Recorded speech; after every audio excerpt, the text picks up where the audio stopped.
Hello friends, welcome to another tutorial of C plus plus. आज मैं आपको इसमें जो बताऊंगा प्रोग्राम वो आपको इनलाइन फंक्शन का बताऊंगा। बेसिकली इनलाइन फंक्शन क्या होता है और अब क्यों यूज़ करते हैं सी प्लस प्लस में।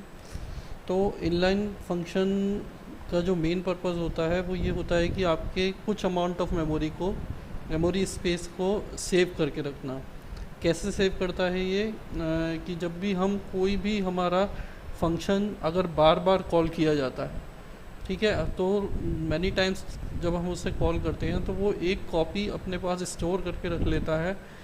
और जब वो कॉपी उसके पास स्टोर होती है तो बार बार उसको दोबारा सेव करने की ज़रूरत नहीं होती, क्योंकि that particular copy will occupy memory once in a program and we can call again and again that particular function.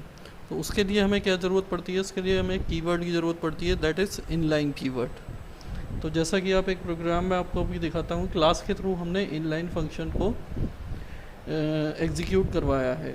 By chance अगर आप यूज़र नंबर ऑफ़ क्लाइंट्स हैं उनके फंक्शन का अगर कुछ अलग है, इनलाइन में कुछ अलग कोड है दूसरे का, तो वो सारे क्लाइंट्स के लिए फिर हमें कोड चेंज करना पड़ता है। तो बेसिकली इसका पर्पस यही होता है कि that will create a copy on the compiler. So when we called it again and again then it will execute once from the memory.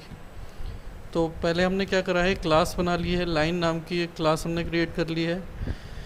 एक फंक्शन हमने मल्टीप्लिकेशन के लिए बनाया है, एक फंक्शन हमने इनलाइन फंक्शन क्यूब के लिए बनाया है। तो जैसा कि आप देख सकते हैं कि मैंने फ्लोट वेरिएबल से डिक्लेयर करा है ताकि अगर डेसिमल वैल्यू हो तो उस पर भी एग्जीक्यूट हो जाए।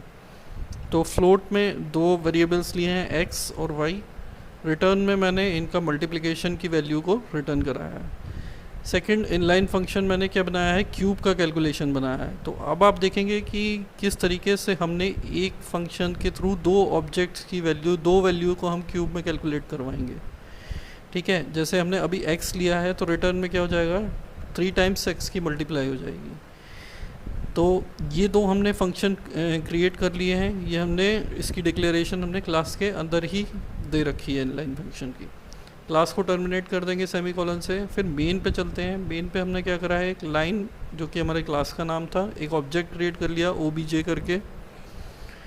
नेक्स्ट हमने दो वेरिएबल्स लिए क्योंकि हमें दो वैल्यू का इनपुट कराना है। तो वैल्यू 1 और वैल्यू 2 यूज़र से दो वैल्यूज़ हम एंटर करवा लेंगे, enter two values val1 and val2। ठीक है, अब हमें ये वैल्यूज़ किसके अंदर कॉल करवानी है, ऑब्जेक्ट के थ्रू हमें इन फंक्शंस के अंदर कॉल करानी है। तो पहले हम मल्टीप्लाई के अंदर देखेंगे, फिर हम क्यूब के अंदर देखेंगे। तो वैल्यू फंक्शन के साथ कैलकुलेट करा के हम इसे डायरेक्टली प्रिंट भी करा सकते हैं। जैसे मैंने लिखा है सी आउट मल्टीप्लिकेशन वैल्यू इज़। अब क्या करा है कि ऑब्जेक्ट जो हमने क्रिएट करा है obj डॉट फंक्शन का नाम जो भी हमने इनलाइन फंक्शन क्रिएट करा है, और जो हमारे उसके वेरिएबल्स हैं, जो हमारे उसके एट्रीब्यूट्स हैं, वेरिएबल्स हैं, उनका हमें इनिशियलाइजेशन देना पड़ेगा, वैल्यू 1 कॉमा वैल्यू 2। ये ऑलरेडी डिक्लेयर्ड है कि ये फ्लोट वैल्यूज़ हैं।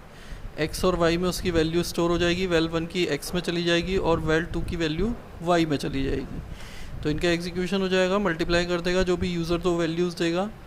नेक्स्ट स्टेप में हमने क्या करा है, क्यूब की वैल्यू को कैलकुलेट कराया है। क्यूब की वैल्यू अब हम देखेंगे, क्योंकि हमने दो वैल्यू एंटर कराई हैं तो हमें जो हमने फर्स्ट वैल्यू एंटर कराई होगी उसका भी क्यूब मिलेगा, जो हमने सेकंड वैल्यू एंटर कराई होगी उसका भी हमें क्यूब मिलेगा।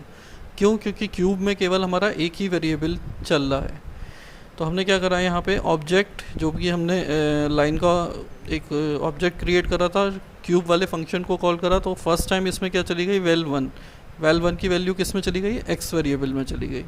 तो जो भी अगर हमने 2 डाली है तो 2 का क्यूब यहाँ पे क्रिएट हो जाएगा। ठीक है, /t लाइन को टर्मिनेट कर देगा। सेकंड लाइन से वो क्या कर देगा, आपका ऑब्जेक्ट डॉट क्यूब में जो भी वैल्यू सेकंड वैल्यू हमने डाली है, मान लो 3 डाली है, तो 3 का क्यूब हमें कैलकुलेट करके दे देगा। तो इस तरीके से हम इनलाइन फंक्शंस का यूज़ कर सकते हैं। अब इसमें क्या हुआ कि ये जो इनलाइन का हमने कीवर्ड दिया है, इसके थ्रू कंपाइलर में केवल एक ही कॉपी क्रिएट होगी इनलाइन की।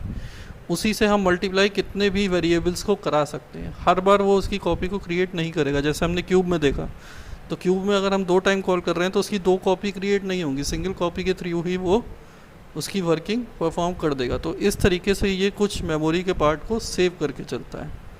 अब इसको कंपाइल करा के हम देख लेते हैं। तो ये एंटर 2 वैल्यूज़ मांग रहा है, एक वैल्यू मैंने 2 डाल दी, एक वैल्यू मैंने 3 डाल दी।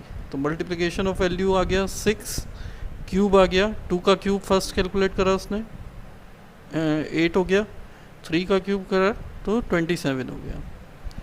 ठीक है, तो इस तरीके से हम इनलाइन फंक्शन का यूज़ करके कोई भी प्रोग्राम क्रिएट कर सकते हैं क्लास के थ्रू। नेक्स्ट ट्यूटोरियल में मैं आपको बताऊंगा कि कैसे हम फंक्शन ओवरलोडिंग करते हैं। ठीक है, फंक्शन ओवरलोडिंग का नेक्स्ट प्रोग्राम होगा जिसमें कि मैं आपको कैसे एक से ज़्यादा वेरिएबल्स को हम यूज़ कर सकते हैं किसी भी फंक्शन के अंदर। So thanks for watching and thanks for giving your time.